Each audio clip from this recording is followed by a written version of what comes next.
종합제 TV 시청자 여러분 안녕하십니까? 2019년 10월 3일 개천절입니다. 그리고 오전 11시입니다. 지금 바깥으로 햇빛이 났습니다. 태풍이 지나갔습니다. 바로 이런 광명의 세상이 대한민국에도 반드시 찾아올 것이라고 믿습니다. 그렇게 하려면 국민들의 노력이 있어야 합니다. 피땀 눈물을 흘려서 만든 이 대한민국을 지키려고 하는 국민들의 의지가 오늘 광화문에 그대로 나타날 것이라고 믿습니다. 아마도 대한민국 생긴 이후 최대의 인파가 몰리게 될 것입니다. 저도 나갈 채비를 하고 있습니다. 오늘 검찰은 조국 장관 부인 정경심 교수를 비공개 소환했습니다. 그러니까 기자들이 사진을 찍지 못하도록 다른 통로를 이용을 했다 이겁니다. 건강상의 이유 등을 이유로 들었으나 최근 정권적 차원의 압박에 굴복한 것이 아니냐 하는 의심도 사고 있습니다. 그러나 정경심에 대한 이 혐의를 고려할 때 그동안의 증거인멸이라든지 이런 점을 고려할 때 반드시 구속영장이 청구되어야 합니다. 물론 조국 장관도 소환 조사하고 혐의가 확정이 되면은 구속영장 청구가 맞습니다. 법은 만민 앞에 평등해야 합니다. 법은 한 손에 저울, 한 손에 칼을 가지고 있습니다. 법은 공평하게 저울을 달듯이 공평하게 행사해야 국민들을 납득시킬 수 있는 것이죠. 문재인 정권의 법 집행은 사람은 먼저다라고 하면서 우리 사람은 먼저다. 그러니까 우리 사람 손대지 마라. 검찰개혁이란 미명하에 조국 같은 우리 사람 손대면은 검찰 가만 안 두겠다. 이렇게 엄포를 놓고 있습니다. 국민들의 적극적인 검찰 옹호, 검찰 응원이 있어야 이 권력의 좌익 권력의 헌정 질서 흔들기를 막아낼 수 있습니다. 바로 오늘 같은 집회는 이제 시작입니다. 매일 또는 매주 이런 집회가 있어야 합니다.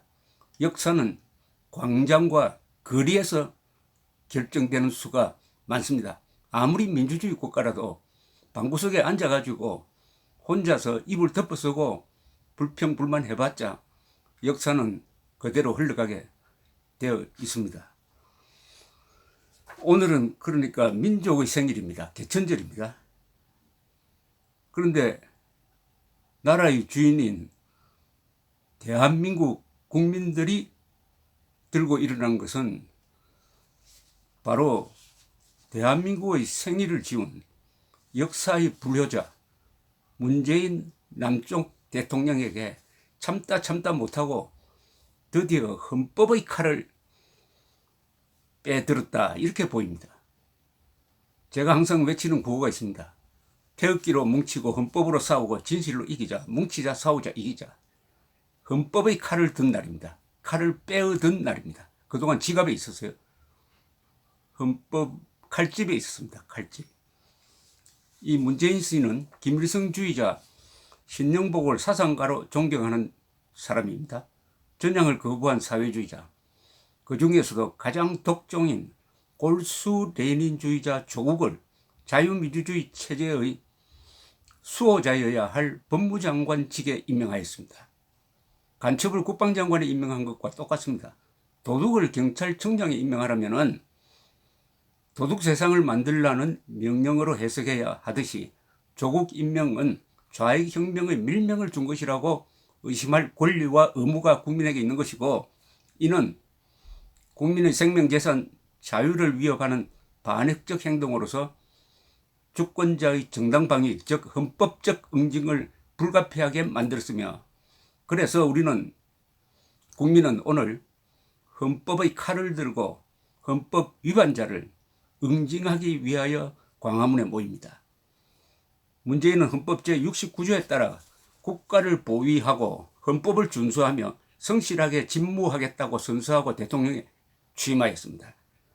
그는 또 헌법 제66조에 따라 국가의 독립, 영토의 보전, 헌법 수호, 국가의 계속성, 평화통일을 위한 노력 등 5대 책무를 부여받았지만 지난 3년간 오로지 민족 반역자 김정은의 행복을 위하여 복무하면서 국민, 국가, 국군을 배신하고 헌법의 약속을 모조리 위반하였습니다. 대한민국 헌법 제1조 국민주권주의, 3조 영토조항, 4조 자유통일조항, 5조 국군의 임무, 7조 공무원의 중립성 보장, 10조 국민의 생명권 조항, 11조 법 앞의 평등 조항을 모조리 위반하였습니다. 촛불혁명이란 선동, 적폐청산이란 인면재판 등으로 헌정 질서를 위협하고 헌법을 전면적으로 일상적으로 위반하였습니다. 대한민국 건국기념일, 즉 생일을 지운 이자는 김정은 앞에 서서 스스로를 남쪽 대통령이라고 사칭하고 국군 포로와 탈북자를 외면하면서 김정은이 선물한 풍산개 개새끼 6마리를 귀빈으로 대우하는 추태를 벌려 자신의 영혼을 민족 반역자에게 넘기는 데 그치지 않고 민족의 영혼, 국가의 정체성까지 변조하려고 합니다. 더구나 용서할 수 없는 것은 그 김정은을 국무위원장이라고 불렀다는 사실입니다. 자신은 국무위원장의 부하인 남쪽 대통령으로 자처하면서 말입니다. 우리는 국민들은 이 반역 사태를 방치하면은 피, 땀, 눈물의 결정체인 이 근사한 대한민국과 문명을 잃고 우리의 생명, 자유, 재산 그리고 후손들의 미래까지 강탈당할 것이란 판단을 내리고 그래도 평화적으로 해결해 보기 위하여 헌법의 칼을 뽑아 들고 문재인 하야를 요구하기에 이르렀습니다. 우리가 뽑은 이 헌법의 칼은 반역 세력을 단죄하기 전에는 절대로 다시 칼집으로 돌아갈 수가 없습니다. 오늘은 국민을 버린 문재인을 국민이 버리는 날입니다. 조국을 구속하고 문재인은 물러나라. 이게 오늘 구호로서 통일이 되었습니다.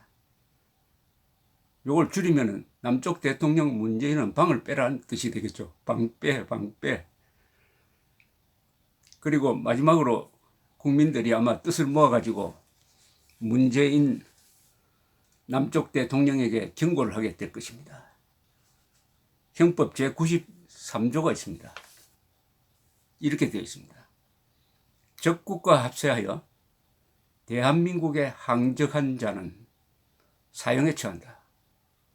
한번 다시 읽겠습니다. 적국과 합세하여 대한민국에 항적한 자는 사형에 처한다. 이걸 한반도에서 그대로 하면은 김정은 정권과 손잡고 민족 반역적 공조를 통하여 평화 경제 운운하면서 또는 민족 경제의 균형 발전에 의한 공동 번영이라는 사기를 치면서 대한민국에 적대하고 대한민국의 자유민주주의 시장경제를 파괴하려고 하는 자에게는 여적죄를 적용해가지고 사형에 처한다라는 형법 93조가 있습니다. 이게 바로 헌법의 칼입니다. 헌법의 칼은 바로 이렇게 무섭습니다. 국민이 헌법의 칼을 좀처럼 뽑지 않습니다. 그것은 전문가들이 하는 건데 국민이 직접 헌법의 칼을 뽑으면은 그때는 아무런 힘도 맞설 수가 없습니다.